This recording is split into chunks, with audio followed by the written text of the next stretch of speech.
कि नगरी हो अयोध्यासी और रघुकुल सा घराना हो। ए चरणों राघव के जहाँ मेरा ठिकाना हो।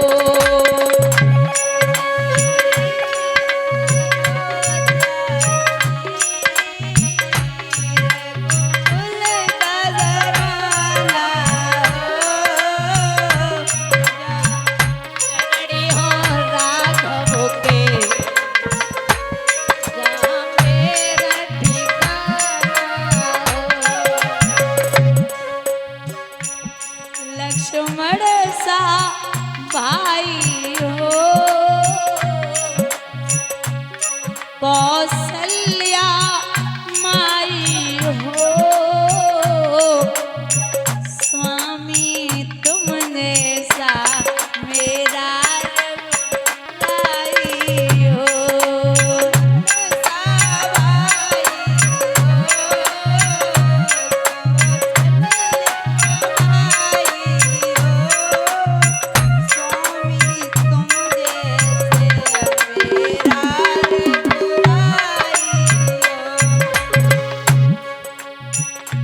श्रद्धा हो श्रवण जैसी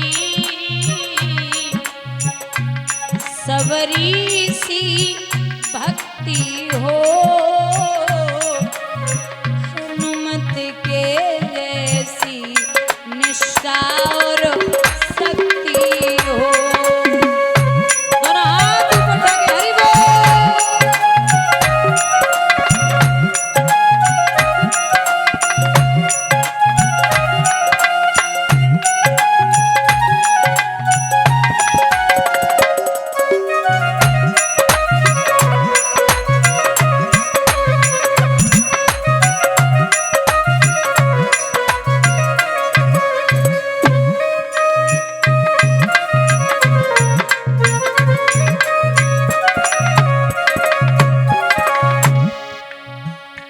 हो त्याग भरत जैसा सीता सी नारी हो। लव कुश के जैसी संतान हमारी हो।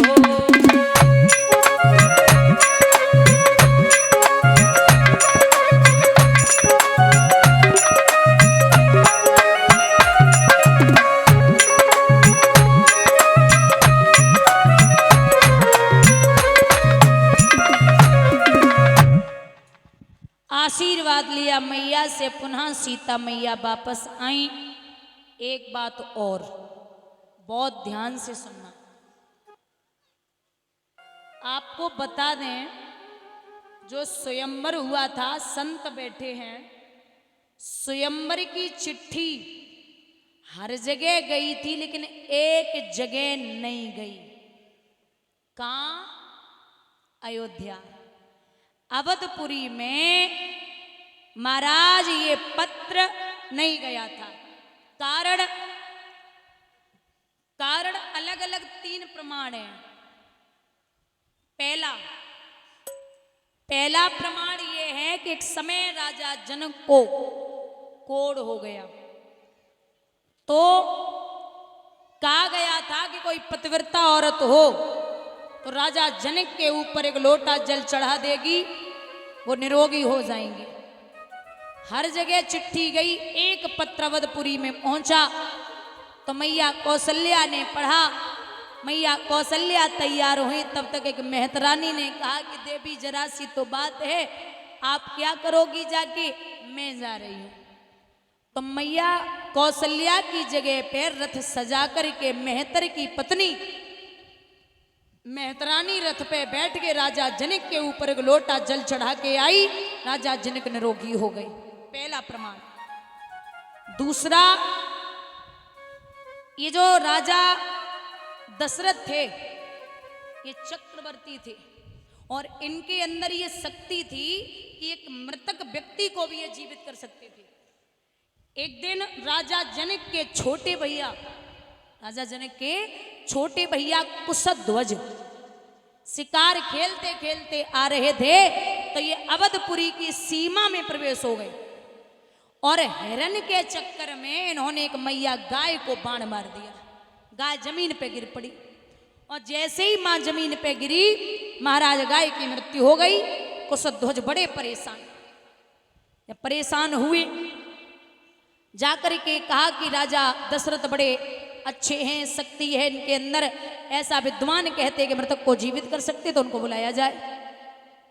दशरथ ने हाथ खड़े कर दिए, मैं नहीं कर सकता। एक मेहतर ने कहा महाराज मैं जाता हूं। मेहतर जाकर के पहुंचा, उसने जाकर के गाय के ऊपर महाराज अपनी शक्ति दिखाई और गाय को जीवित कर दिया। दूसरा प्रमाण। तीसरा जो सबसे जरूरी है वो ये है कि एक समय राजा जनक और शनि महाराज में सत्संग हुआ, तो सत्संग में राजा जनक ने शनि महाराज को हरा दिया। ये जो बाग था ना जिस पर रोज नए ताजे फूल आते थे, उस बाग को शनि महाराज ने कुदृष्टि डाल करके राख का ढेर बना दिया। अब राजा तो बड़े परेशान, उन्होंने जगह बेजगह पत्र भेजा, बोले कोई उपाय हो तो करो। तो एक संत ने कहा कि अगर कोई महापुरुष, कोई संत एक कच्चा धागा लेकर के कच्चे घड़े में बांध के और कुएं से पानी निकाल के बाग में छिड़काव कर दे तो बाग हरा भरा हो जाएगा। अब ये चिट्ठी हर जगह गई। एक पत्र राजा दशरथ के यहां पहुंचा। दादा दिक्कत ये है कि चाहे कितनो बड़ो महापुरुष आए जावे और चाहे कितनो बड़ो संत आवे, लेकिन अगर कच्चे धागा में कच्चो घड़ा बांध के निकाल रहे तो या फिर धागा टूट रहो कुआ में या फिर घड़ा फूट रहो, ऊपर तक पानी नहीं आ रहा।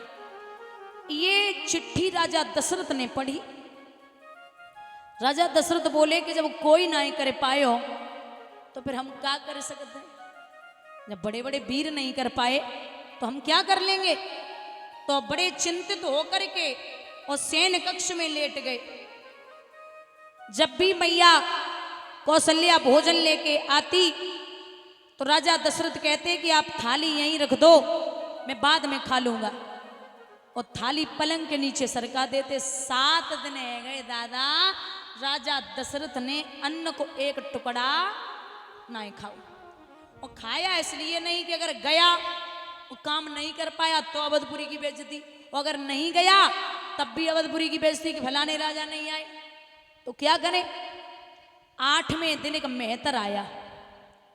उस मेहतर ने कहा कि मैया कौशल्या से महाराज कहाँ हैं? बोले उनको 7 दिन हो गए कमरे से बाहर नहीं आ रहे, पता नहीं क्या चिंता है। मेहतर बोला जरा मुझे मिलवा दें। हाँ हाँ क्यों नहीं, जाओ।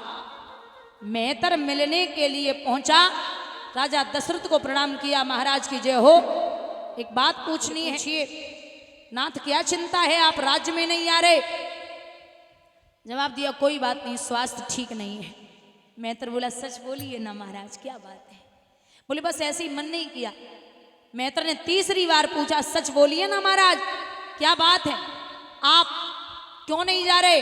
और चलो आप राज्य में 7 दिन से नहीं जा रहे वो बात अलग है, लेकिन बस हमें इतना बताओ कि आपने 7 दिन से भोजन क्यों नहीं किया?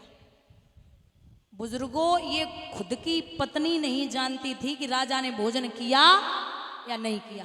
राजा दशरथ की पत्नी नहीं जान पा रही थी कि राजा भोजन कर रहे या नहीं कर रहे, लेकिन मेहतर ने आके बताया कि आप भोजन क्यों नहीं कर रहे। राजा बड़ी चिंता में बोले तुझे कैसे पता? बोले नाथ माफ करना, जादन से हम समझदार भये हैं, बादन से हमारी मैया आपकी रोज जूठन लेके जाती थी। नाथ मैं आपकी रोज जूठन खा के सोता था, आज 7 दिन है गए मैं जूठन नहीं मिली। जाको मतलब ये है कि आपने भोजन नहीं करो। जूठन नहीं मिली इसका मतलब आपने भोजन नहीं किया। अब ये बताइए भोजन किया क्यों नहीं? तो राजा ने पूरी बात बताई कि कच्चा धागा लेके कच्चे घड़े में बांध के कुएं से पानी निकाल के डालना है।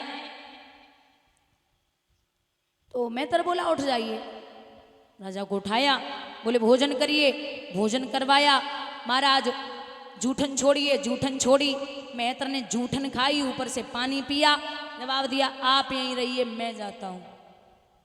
राजा दशरथ के मेहतर जब वहां पहुंचे तो एक नहीं, जब घड़ा कुएं में डाला तो जवाब दिया अगर मैंने राजा दशरथ के घर के अन्न के अलावा किसी और की जूठन या अन्न खाया हो तो एक भी घड़ा ऊपर नहीं आएगा। बराबर 10 घड़े भरे, छिड़काव किया बाग में, बाग हरा भरा हो गया। अब इतनी प्रसन्नता है कि जो कोई ना कर पायो वो अवधपुरी के मेहतरों ने कर दिखाया। राजा जनक के दिमाग में ये बात बैठ गई कि मरे हुए को मेहतर जीवित करे, मेरा कोड मेहतर ठीक करे अवधपुरी का, और आकर के बाग हरा भरा नहीं हो रहा तब भी अवधपुरी का मेहतर ही यहाँ हरा भरा करे आके बाग को। तो अगर हमने धनुष तोड़वे की चिट्ठी भेज दी ना, और राजा दशरथ ने ये सोच लिया कि मैं काय को जाऊं, मेरे बदले में मेहतर चला जाएगा, और कहूं मेहतर ने धनुष तोड़ दो तो सीता तो भेजनी पड़ेगी। बोलिए गोविंद भगवान की। इसीलिए अवधपुरी में चिट्ठी नहीं गई। भैया यहां राजा की बेटी आशीर्वाद लेकर के पुनः मैया सीता वापस आई। राम जी बाग में प्रवेश करते तो माली ने देखो, बोले रुको, कहाँ जा रहे हो? बोले फूल तोड़ने। बोले नहीं, तुम बेई हो, जाके चरण रस से औरत बन गई पत्थर की, पहले जयकारा लगाओ जानकी मैया को फिर प्रवेश करो। बोले मैं रघुवंशी, मैं जयकारा लगाऊंगा? बोले बिना जयकारा लगाए अंदर प्रवेश नहीं करोगे, फूल नहीं मिलेंगे। लखन बोले मैं लगाई देता हूं भाई। लखन बोले बोलिए जानकी मैया की। जयकारा लगाए के आगे बढ़े सो राम जी पीछे पीछे। माली बोलो तुम कहां चले? बोले फूल तोड़ने। माली बोलो जाने दवा खाइए ना, असर बाई पे करेगी, तुम पे ना। तुमने जयकारा ना लगाओ, चुपचाप जयकारा लगाओ तब प्रवेश करो। जयकारा लगाए के प्रवेश भये, फूल तोड़ के वापस आए। इधर राजा जनक ने ये ऐलान कर दिया कि जितने नरेश यहाँ पे आए सब अपना अपना पौरुष धनुष पे आजमाए।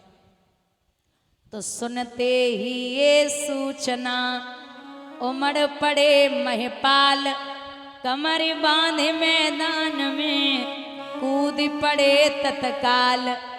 राजा महाराजा गढ़ जब आए तो बाबा चौपाई में लिखते कि भूप सहस 10 एक वारा, और लगे 58 टरे नटारा। भूप माने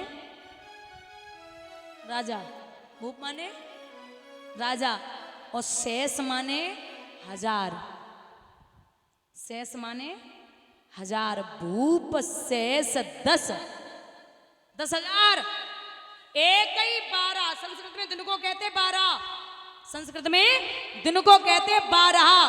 बार मतलब दिन, एक दिन में बारी बारी करके। ऐसा नहीं है कि 10,000 राजा लगे धनुष में, 10,000 राजा बैठे हैं। और 10,000 में आप सोचिए दादा, एक राजा अगर उठ के जा रहा है तो जो 9,999 बैठे वे कह रहे नाथ जी आपको धनुष है भोले बाबा, तो आप एक कृपा करना, जाके हाथ से धनुष न टूट जाए, न सीता हमारी न है पावेगी। अब वो हिलायू तक ना पाए रो, वापस आए रो, बैठे रो, दूसरो गो तो जाने ना तोड़ पाबू। कह रो ये भोले बाबा अगर हम पे ना टूटो, जब धोके न टूट जाए। अब शामिल तो इकट्ठे ही हैं। अच्छा कछु समझदार रहे, कुछ समझदारू बैठे राजा, तो वे बोले कि राजाओं को भूमज कहते, भूमज।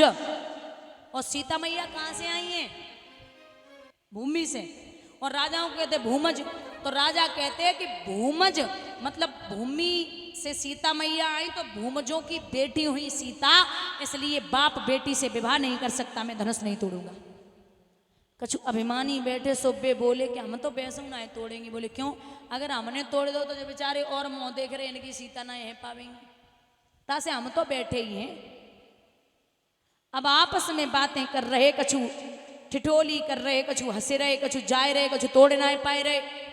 तो राजा जनक ने विचार किया कि प्रण करके मैंने कुछ न किया, अपनी चिंता पर रोता हूं, रह गई कन्या कुंवारी मेरी चिंता में डूबा जाता हूं। जितने नरेश बस आए यहाँ उन सब ही की छवि धूल हुई। मैंने तो निश्चय जान लिया पृथ्वी वीरों से हीन हुई।